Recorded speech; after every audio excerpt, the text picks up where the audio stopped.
Good morning guys. Kumusta na po kayong lahat? Ito naman po tayo sa ating garden. Ngayon lang naman nakabisita dito sa garden.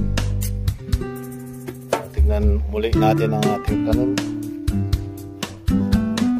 Maganda man o maganda na lang. Konting tumubo dito sa ating okra guys. Ayan. Konti lang tumubo sa ating okra. Ayan guys ah.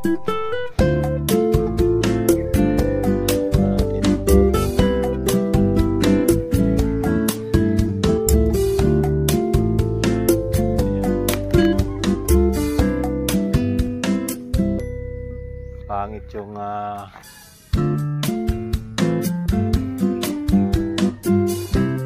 may tanim natin na putok. Diba? Hindi lang tumubo guys. Sa kabila. Parang isa lang. Kaso lang yung ano, ilang puno lang yung tumubo. Pangit. Itong kamatis parang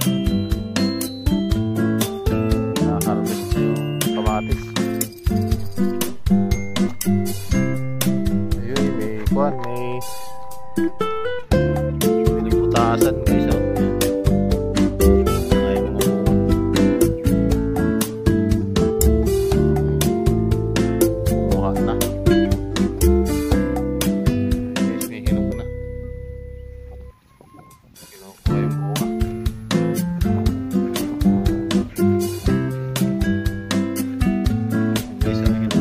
Kaya lang yung ano, lupa.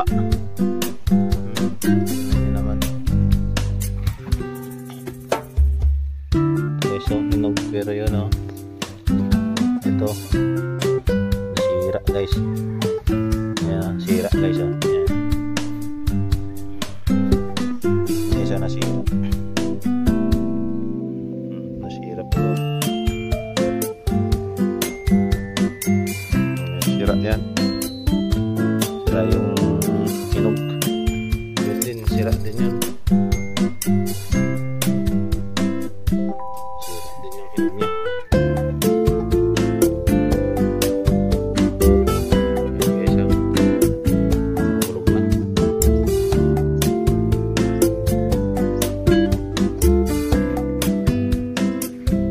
Ganyan yung sakit nung kamatis guys oh. Nabubutas.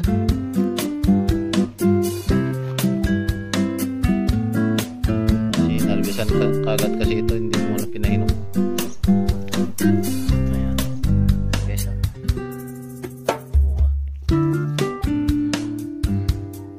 Napakarami sanang bunga nito guys. Kamatis na ito ano. Kinuha kasi yung bunga nito, ganito pa lang. Ayan, ganyan pa lang. Dapat sana hindi mo na kinuha. Okra guys oh. Mga bunga pala yun.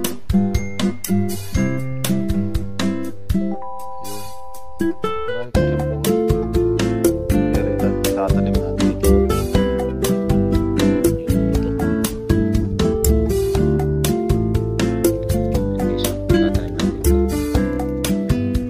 Buto nito.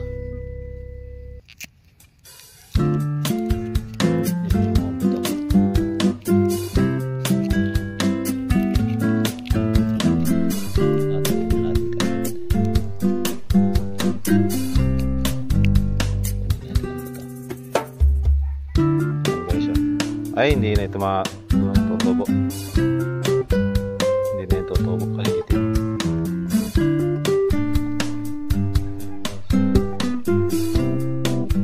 Ito pwede nito harvesting. Pwede natin. Kasi pagka natigasan pa ito, pangit na.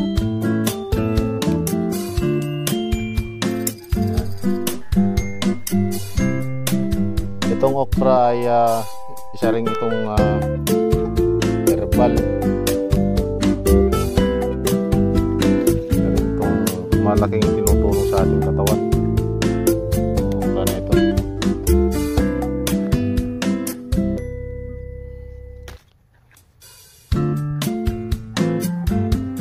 Binababa dito sa tubig.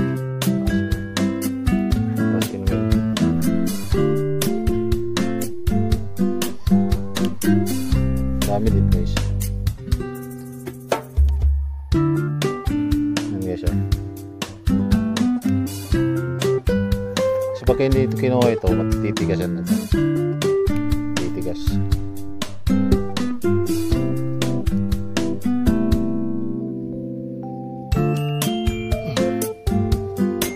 Tigas ang buong.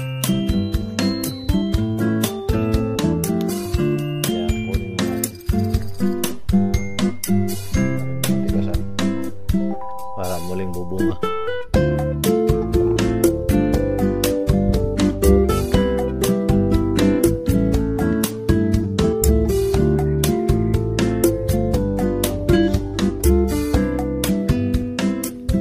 Dumi na. Dami na guys. Saka dito may pandin.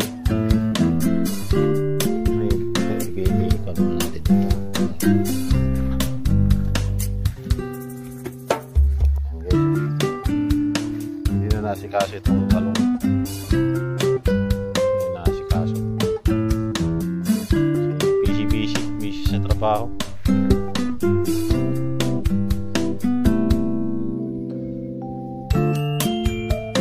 Sige po guys, maraming salamat sa inyong panonood. Please subscribe, like, and share Martin Gonzaga Vlog. Para updated kayo sa video ko, pindutin nyo lang yung bell button dyan sa ibabaw.